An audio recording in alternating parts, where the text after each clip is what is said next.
எல்லாம் பாருங்கள். இப்போ நம்ம வந்து என்ன சொல்கிறது, தம்பி ராஜேஷ் கால் பண்ணியிருந்தாரு.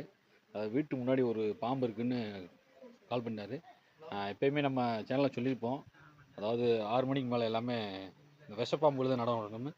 ஆனால் இவ்வளோ பெரிய விஷப்பாம்பாக இருக்கும்னு நான் இது வரைக்கும் எதிர்பார்க்கல. ஏன்னா லிவிங் ஏரியாவில், அதாவது கட்டுவிரின்னு சொல்லுவோம், கொஞ்சம் டேஞ்சரான பாம்பு தான். ஒரு சின்ன ஆப்ரேஷன் மட்டும் நடக்கட்டும்.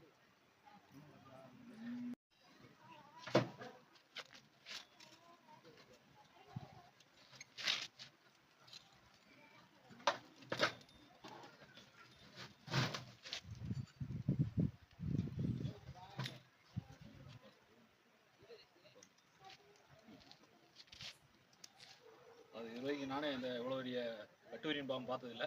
நம்ம ஏரியாவில் எவ்வளோ தண்டி இருக்குன்னா கொஞ்சம் மக்கள் கொஞ்சம் பார்த்து கொஞ்சம் சேஃப்டியாக இருக்கணும். எல்லாம் பாருங்கள், இன்றைக்கி நம்ம வெஸ்டர்ன் காட்ஸ்க்கு அதாவது ஒரு 3 நண்பர்கள் வந்திருக்காங்க.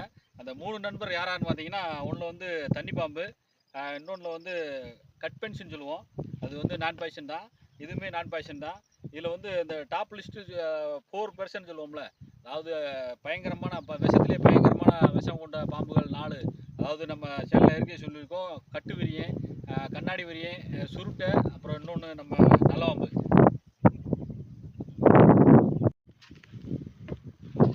அதெல்லாம் பாருங்கள். நம்ம அந்த கட்பென்ஷன் சொல்கிறது, இதுக்கு வந்து ஒரு எந்த சீசனுமே கிடையாது. அதாவது குளிர்காலம், மழைக்காலம், அந்த மாதிரி கோடை காலம்லாம் கிடையாது. அவர் எப்போ வெளியே வரணும்னு நினைப்பாரோ அப்போல்லாம் வருவார். மேக்ஸிமம் அன் டயத்தில், அதாவது நைட் நேரத்தில் யாருக்கும் தொந்தரவு இல்லாத நேரத்தில் வருவார். இருந்தாலும் நம்ம கண்ணில் தட்பட்டால் நமக்கு கால் பண்ணிடுறாங்க. அவரை போய் சேஃப்டியாக இந்த மாதிரி நம்ம லொக்கேஷன் கொண்டு வரதான் நம்ம வேலையை. இப்போ ஐயா விட்டுருவான்.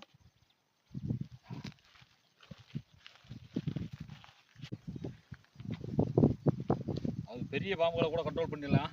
இந்த மாதிரி சின்ன பாம்புகளை கண்ட்ரோல் பண்ணுறது தான் நமக்கு பெரிய த்ரில்லிங்காக இருக்குது.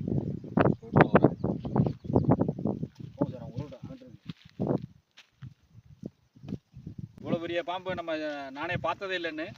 நம்ம ஏரியாவில் இந்த மாதிரி இருக்குன்னா ரொம்ப நம்ம தான் கொஞ்சம் கவனமாக இருந்துக்கிறணும்.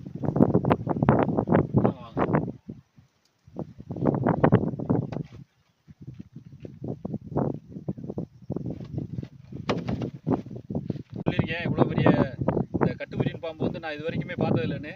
குறைஞ்சது ஒரு 8 வருஷமாக இருக்கும். நீ சாரை வச்சு அதிகமாகலாம் நம்ம பேச முடியாது. ஏன்னு கேட்டிங்கன்னா ரொம்ப டேஞ்சரான ஆள். இவரை வச்சுட்டு நம்மளே ஒதுங்கி போடணும். அதனால் சாரை விட்டுருவோம் இந்த ஏரியாவில்.